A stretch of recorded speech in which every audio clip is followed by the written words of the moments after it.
मध्यम मार्ग YouTube channel में मैं डॉक्टर पुष्पा कामले आप सबका स्वागत करती हूँ। आज मैं आपको भगवान बुद्ध के बुद्ध वचन के बारे में बताती हूँ। बुद्ध वचन कब सुनना चाहिए, सुनने से क्या लाभ मिलता है, जीवन में क्या क्या परिवर्तन आता है, आज के दिन से कल का दिन अधिक बेहतर होता जाता है। जो व्यवहार रोज की जिंदगी में होते हैं उनमें से कुछ मन मुताबिक होते हैं और कुछ मन के विरुद्ध होते हैं। घर में कोई ना कोई बीमार होता है, बीमारी छोटी या बड़ी होती है। घर में बेचैनी रहती है, अशांति का वातावरण रहता है, दुख का वातावरण रहता है, स्ट्रेस, टेंशन, डिप्रेशन, अन्य परेशानियां बढ़ती जाती है। बुद्ध वचन सुनने से इन परेशानियों से बाहर निकला जा सकता है और आपके विचार सकारात्मक होंगे और आपके जीवन में सकारात्मक परिवर्तन आएगा। रोज पुरुषार्थ के साथ रात्रि में सोने से पूर्व बुद्ध वचन सुनते हैं तो आपका कल्याण निश्चित है। भगवान बुद्ध ने जितने हृदयों की वीणा को बजाया उतना किसी और ने नहीं। बुद्ध के माध्यम से जितने लोग जागे उतने लोगों ने परम भगवत्ता उपलब्ध की है, उतनी किसी और के माध्यम से नहीं। हर सुबह पुनः जन्म लेते हैं। हम आज क्या हैं यही सबसे अधिक मायने रखता है। जुनून जैसी कोई आग नहीं, नफरत जैसा कोई दरिंदा नहीं, मूर्खता जैसा कोई जाल नहीं, लालच जैसी कोई धार नहीं। एक तेज धार चाकू की तरह जीभ बिना खून बहाए मार देती है। तुम अपने क्रोध के लिए दंड नहीं पाओगे, तुम अपने क्रोध के द्वारा दंड पाओगे। स्वयं पर विजय प्राप्त करना दूसरों पर विजय प्राप्त करने से बहुत बड़ा काम है। अनुशासनहीन मन से अधिक उद्दंड और कुछ नहीं और अनुशासित मन से अधिक आज्ञाकारी और कुछ नहीं। जैसे ठोस चट्टान हवा से नहीं हिलती, उसी प्रकार बुद्धिमान व्यक्ति प्रशंसा और आरोपों से विचलित नहीं होते। मन सभी मानसिक अवस्थाओं से ऊपर होता है। मोक्ष के लिए स्वतः प्रयत्न करे, दूसरों पर निर्भर न रहे। मोक्ष बंधन ही सभी दुखों की जड़ है। यदि कोई व्यक्ति बुरी सोच के साथ बोलता है या काम करता है तो उसे कष्ट ही मिलता है। यदि कोई व्यक्ति शुद्ध पवित्र विचारों के साथ बोलता है या काम करता है तो उसकी परछाई की तरह खुशी उसका साथ देती है। हजारों खोखले शब्दों से अच्छा वह शब्द है जो शांति लाए। जीवन जीने के लिए अपना उद्देश्य पता होना जरूरी होता है और उसे पूरा करने के लिए जी जान लगा देना चाहिए। आप केवल वही खोते हैं जिससे आप ज़्यादा चिपके होते हैं। अगर शहद जैसा मीठा परिणाम चाहते हो तो मधुमक्खी की तरह रहना चाहिए, चाहे वो दोस्ती हो, चाहे वो परिवार हो, चाहे वो संगठन हो। बुद्ध कहते हैं, मैं कभी नहीं देखता कि क्या किया गया है, मैं हमेशा देखता हूँ क्या करना बाकी है। सबसे अंधेरी रात अज्ञानता की होती है।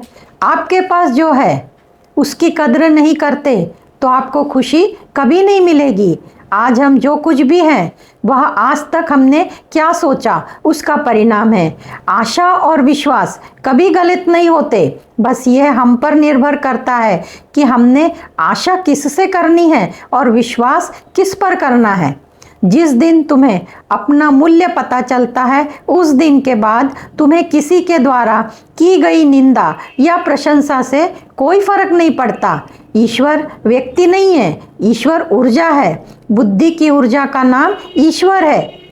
बुद्धिमत्ता दिखाई पड़ती है, उसका नाम ईश्वर है। जो व्यक्ति थोड़े में खुश रहता है सबसे अधिक खुशी उसके पास होती है। बुराई से दूर रहने के लिए अच्छाई का विकास करना चाहिए और अपने मन को अच्छे विचारों से भर लेना चाहिए। जीवन उसका ही सुधरेगा जो आंख बंद होने से पहले आंख खोलेगा। संपत्ति का अधिकारी एक से अधिक हो सकता है, लेकिन कर्म का उत्तराधिकारी केवल हम स्वयं होते हैं। हमेशा याद रखना, दूसरों को कष्ट देकर प्राप्त किए हुए सुख की कीमत स्वयं कष्ट उठाकर चुकानी पड़ती है। जब आप स्वयं को जानना शुरू करते हैं तब यकीन मानिए आप आत्मज्ञान के रास्ते पर चल रहे हो। आपका सबसे बड़ा मित्र आपका शांत मन है। मनुष्य का सबसे बड़ा शत्रु उसका क्रोध है, उस पर नियंत्रण रखना चाहिए। विश्वास के बिना प्रेम असंभव है और प्रेम के बिना ईश्वर मिलना असंभव है। सबसे बड़ा दुख का कारण सच्चे इंसान को लोग समझते नहीं और गलत इंसान को परखते नहीं। जो अपनी खुशी के लिए हार मान लेता है उससे आप कभी भी जीत नहीं सकते। खुश रहना है तो चुपचाप रहना सीखो, क्योंकि खुशियों को शोर पसंद नहीं है। मौन चुप रहना नहीं होता। मनुष्य कई कारणों से चुप रहता है। जब मन में विचार और तरंगे न उठे तब आप मौन है, इसे मौन कहते हैं। तुम्हारा मन तुम्हारी खुद की नहीं सुनता और आप दूसरों को सुनाते हो। पहले मन को काबू करना होगा। दूसरों के व्यवहार में मन की शांति नष्ट ना करें। हर परिस्थिति में शांत रहने के लिए हमेशा तैयार रहें। पाप और पुण्य का अर्थ जिस काम को करने से सामने वाले को खुशी मिलती है वह पुण्य है, और जिस काम को करने से सामने वाले को दुख होता है वह पाप है। खुश रहना है तो चुप रहना सीखो। क्रोध को प्यार से, बुराई को अच्छाई से, स्वार्थ को उदारता से, झूठ को सच से जीता जा सकता है। जीवन के 3 मूल तंत्र हैं। आनंद में वचन नहीं देना चाहिए, क्रोध में उत्तर नहीं देना चाहिए, दुख में निर्णय नहीं लेना चाहिए। नफरत से नफरत ही फैलती है, नफरत को प्रेम से ही खत्म किया जा सकता है। यही शाश्वत सत्य है। कोई भी व्यक्ति हमारा मित्र या शत्रु बनकर इस संसार में नहीं आता। हमारा व्यवहार और शब्द ही मित्र और शत्रु बनाते हैं। ज्ञान के बाद अहंकार आता है तो इंसान जहर के समान है। अगर ज्ञान के बाद नम्रता आती है तो वो अमृत के समान है। दूसरों की छांव में खड़े होकर हम अपनी परछाई को खो देते हैं। हमें अपनी परछाई स्वयं बनाने के लिए धूप में खड़ा होना होगा। तुम्हारी मनुष्यता झूठी है जो चमड़ी के नीचे नहीं जाती। कोई आपका अपमान करता है, निंदा करता है तो आपका पशु बाहर आ जाता है, मनुष्य नहीं आता। हजारों साल बिना समझदारी के जीने से कहीं ज़्यादा अच्छा है एक दिन समझदारी के साथ जीना। दोस्त और रिश्तेदारी सबको आजमा के देख लेना। अगर आपके पास पैसा और कामयाबी नहीं है तो कोई साथ नहीं देगा। धनवान बनने के लिए एक एक कण का संग्रह करना पड़ता है और गुणवान बनने के लिए एक एक क्षण का सदुपयोग करना पड़ता है। भाग्यशाली वह नहीं है जिसको सब कुछ अच्छा मिला है, बल्कि भाग्यशाली वह है जिसको जो मिला है उसने उसे अच्छा बनाया है। शिक्षा और संस्कार के विषय में मनुष्य को शिक्षा कभी अपमानित नहीं होने देगी और संस्कार कभी गलत काम करने नहीं देंगे। शांत व्यक्ति सुखी जीवन व्यतीत करता है, उस पर हार और जीत का कोई प्रभाव नहीं पड़ता। निस्वार्थ काम करने से जो होगा अच्छा होगा, देर से होगा परंतु सर्वश्रेष्ठ होगा। जो व्यक्ति अपने जीवन को सच्चाई और ईमानदारी से जीता है उसे मृत्यु का भय नहीं लगता। वह जीवन का सत्य है। जीवन में आपको कोई रोकने और समझाने वाला है तो उसका एहसास मानना चाहिए, क्योंकि जिन बागों में माली नहीं होते वो बाग उजड़ जाती है, सूख जाती है। सूक्ष्म स्वरूप में मेरा भाव किसी भी सांसारिक वस्तु से चिपके रहना दुख का मूल कारण है। इस अहंकार को त्यागने के लिए बुद्ध पुरुषों ने सर्वाधिक बल ध्यान साधना पर दिया है। बुद्ध के अनुसार एक ज्ञान और बोधि प्राप्त व्यक्ति जिसे संपूर्ण ज्ञान है परंतु मैं और मेरा का भाव है, इस अहंकार को त्यागने के लिए ध्यान साधना का अभ्यास करना जरूरी है। विपश्यना ध्यान के माध्यम से मन मजबूत होता है। ध्यान के माध्यम से ज्ञान को समझा जा सकता है। हिम्मत वालों का इरादा कभी अधूरा नहीं होता। जिस इंसान के कर्म अच्छे हैं उसके जीवन में हमेशा उजाला रहता है। सत्य अपने लिए, प्रेम दूसरों के लिए, करुणा सबके लिए, यही जीवन का मुख्य सूत्र है। जब भगवान बुद्ध अपने अंतिम समय में थे तब आनंद ने पूछा, आपके बाद कौन हमें मार्ग दिखाएगा? बुद्ध ने कहा, अपना दीपक स्वयं बनो, आपो दीपो भवो।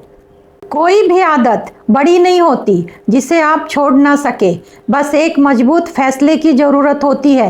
कर्म का मतलब किस्मत के भरोसे नहीं रहना, बल्कि कर्म का मतलब अपने किस्मत का मालिक बनना। अपनी बुराई करने वालों को पास में रखो, उनसे सीखो, तुम एक अद्भुत खजाना बन जाओगे। जब कोई चिंता सताती है, कोई विचार हावी होता है, उसी समय तुरंत प्रतिकूल भावना को ध्यान के द्वारा खत्म कर देना चाहिए। बुद्ध कहते हैं जो विचार आते हैं उसके विरुद्ध भावना करनी चाहिए। जैसे डर का विचार आता है तो उसके विरुद्ध ताकत की भावना करनी चाहिए। उसी प्रकार काम वासना का विचार आता है तो उसके होने वाले परिणाम की भावना, यानी विचार करें प्रतिकूल भावना ध्यान, यह ध्यान तुरंत फायदा पहुंचाता है।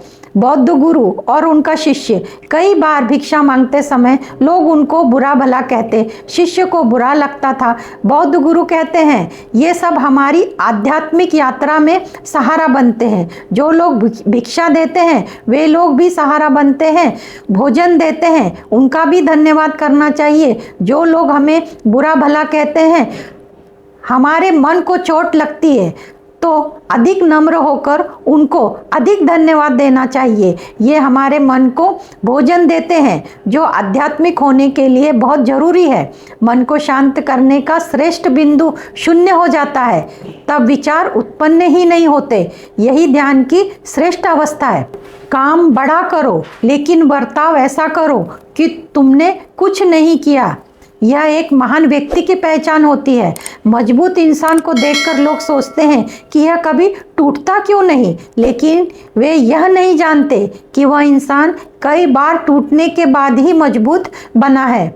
नमक की तरह ज्ञान देने वाला ही सच्चा दोस्त होता है। इतिहास गवाह है कि आज तक नमक में कीड़े नहीं पड़े। मौन और मुस्कान दोनों शक्तिशाली हथियार है। मुस्कान से कई समस्या का समाधान किया जा सकता है और मौन से समस्या समाप्त हो सकती है।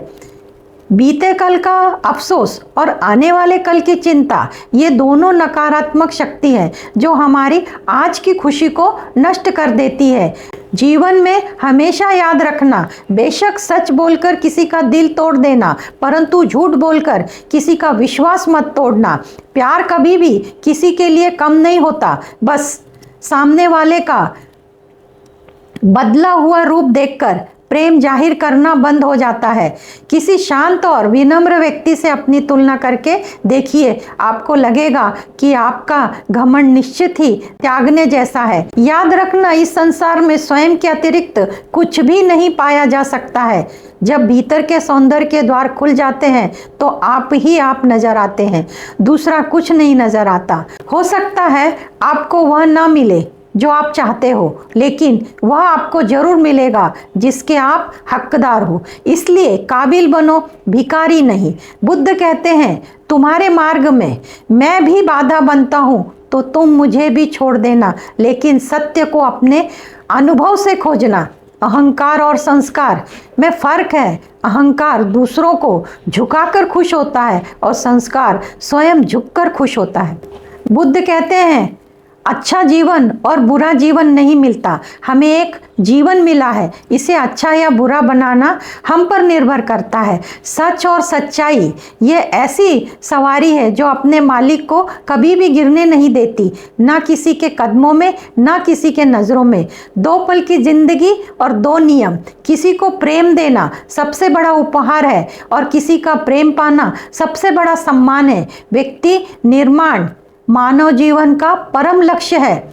जिसका व्यक्तिमत्व महान होता है वे समाज में चारों तरफ अपनी सुगंध बिखरते हैं। लोग उनके आकर्षण व्यक्तिमत्व का अनुसरण करते हैं। बुद्ध कहते हैं कि मैं तुम्हें अंधविश्वास नहीं सिखाता, मैं कहता हूँ इस दुनिया में ना स्वर्ग है ना नर्क है। नर्क है तो तुम्हारा मूर्खतापूर्ण जीवन जीना, उसे जो दुख पैदा होता है वह नर्क है, और स्वर्ग है तुम्हारा बोधपूर्वक जीवन जीना, उससे जो आनंद पैदा होता है वह स्वर्ग है। जिस कार्य में दूसरों को और स्वयं को खुशी मिलती है वह स्वर्ग है, और जिस कार्यों से दूसरों को और स्वयं को दुख होता है वह नर्क है। स्वर्ग और नर्क तुम्हारी अंतर्दशा है, ना कि भौगोलिक स्थिति। इस प्रकार मैंने बुद्ध वचन बताए। आप सबका मंगल हो। आप सब ने मुझे देखा सुना, इसके लिए आपको धन्यवाद। आप सब में स्थित दिव्य आत्मा को मेरा शत शत नमन। धन्यवाद।